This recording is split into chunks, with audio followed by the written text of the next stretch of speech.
สวัสดีครับวันนี้จะมาทำคลิปตะเกียงกระเช้าเล็กกระเช้าใหญ่นี่ครับตะเกียงกระเช้าเล็กตะเกียงกระเช้าใหญ่สังเกตดูว่ามันจะใหญ่กว่ากันนิดนึงอันนี้เป็นตะเกียง500 แรงพวกตากระต่าย214รัตนมาลาตาอูดตาวัวมงกุฎอะไรพวกนี้ครับเป็นตะเกียง500 แรง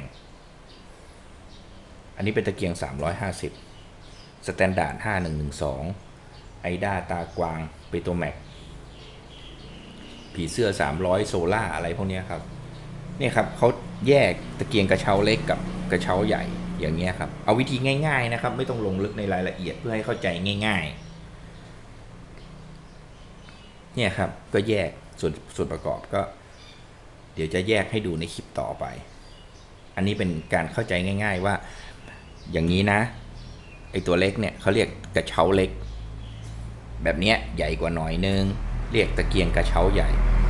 ต่างกันที่หัวนอกด้วยนะครับมันก็จะใหญ่กว่าเห็นไหมครับใช้ร่วมกันไม่ได้ทำคิดแบ่งปันเพื่อนๆนะครับ